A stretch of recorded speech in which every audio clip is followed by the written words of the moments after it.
নাৰ্জাৰী বাইদেউক অনুৰোধ কৰিম আপুনি আমাৰ গণেশ বৰা দেৱক মঞ্চলৈ আগবঢ়াই আনিবলৈ।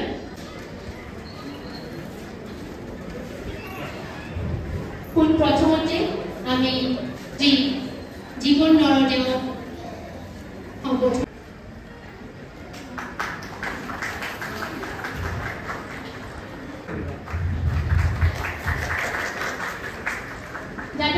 এখন পোহ স্বপ্নলোকৰ এখন উত্তৰীয় বিশ্ববিখ্যাত পশ্চিমবংগৰ শান্তি নিকেতনৰ ফাইন আৰ্টছৰ ছাত্ৰ হৈছিল। এই সম্বৰ্ধনা পত্ৰটো আগবঢ়াইছিল। সম্বৰ্ধনা জনাম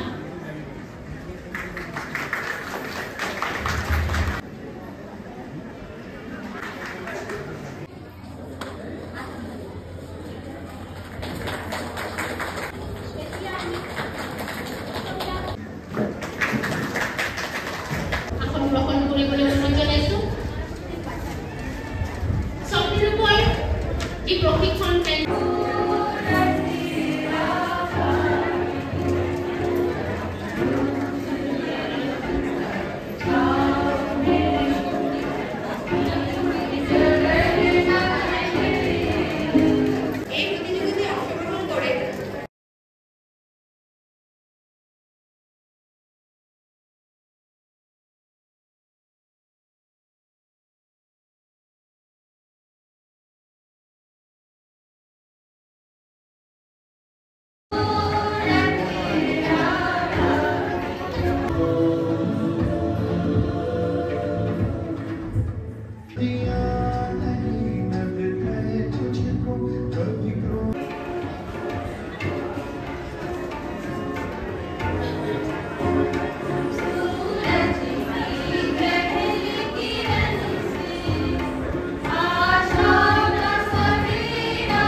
প্ৰথমতে মই সংবাদ মাধ্যমক ধন্যবাদ জ্ঞাপন কৰিব বিচাৰিছোঁ, কাৰণ বিগত 11 বছৰত আমি যি সমাজৰ বাবে যি কাৰ্যসূচী সৰু সুৰা কাৰ্যসূচী গ্ৰহণ কৰিছোঁ, যি পদক্ষেপ গ্ৰহণ কৰিছোঁ, এয়া বৃহত্তৰ সমাজলৈ আপোনালোকে বিয়পাই দিছে, তাৰ বাবে ধন্যবাদ জ্ঞাপন কৰিছোঁ। আৰু হয়, আজি আমি ইয়াতে আমাৰ একাদশ প্ৰতিষ্ঠা দিৱস উদযাপন কৰিছোঁ।